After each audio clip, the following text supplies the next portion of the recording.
J'ai mangé dans un restaurant à volonté de luxe. Salut. Aujourd'hui, on mange dans un restaurant à volonté semi-gastronomique. Aujourd'hui, je suis avec l'un d'entre vous parce qu'il a gagné un concours Insta. On va en faire plein, donc je vous conseille de vous abonner. Bref, on est arrivé à 4 soumis. De prime abord, le restaurant est vraiment très beau. Franchement, ils ont mis un paquet sur la Et déco. en plus, on peut directement voir ce qui se passe en cuisine. Même sur la table, il y a de la belle vaisselle texturée, j'aime trop. L'intérieur mérite un 5 Moi, je me suis posé avec mon date. Et pour cette vidéo, on va noter entrée, plat, dessert pour pouvoir faire une note générale à la Bref, fin. j'ai pris ma première commande. Ah oui, ici, vous pouvez faire jusqu'à 10 tours. Les gars, c'est tellement beau. Mais est-ce que c'est vraiment bon? On commence par goûter le poulet. Et sans surprise, il était vraiment bon. Il était tendre et bien assaisonné. 8 sur 10. Wow, je pleure sur le poulet. Ensuite, j'ai goûté cette entrée, elle était vraiment douce, elle passait bien en bouche. Par contre, j'ai juste un peu moins aimé ça. C'est un peu moins choquant. Bon, pour le reste, j'ai bien aimé, mais on va pas trop s'attarder dessus. Parce que pour la première fois de ma vie, j'ai goûté des bao. Et les gars, c'est vraiment bon. La texture, on dirait du chikwang un peu. Bref, on a fini avec les entrées, c'est autour des plats. Ça, c'était bon. Ça, c'était très bon. Ça, c'était aussi très bon. Mais ça, là, c'était incroyable. Vous savez que je mets pas souvent 10 sur 10. Il y avait de la viande de Black Angus, ça veut dire que je goûte pour une autre vidéo. Le reste, c'était bon, mais ça m'a pas choqué. J'ai juste pas aimé la langouste. Bon, petit cocktail pour faire passer le tout. Mais avant de goûter les desserts, on va voir si les sushis sont bons. Les gars, vas-y, les KO. Rassasié au 3e tour, c'est pas possible. Bref, moi, j'allais très bien, j'ai reçu mes sushis. Place à la dégustation.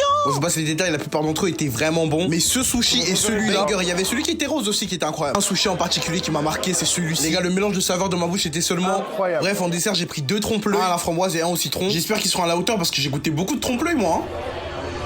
6,5 pour la framboise et 8 pour le citron. Je le validé.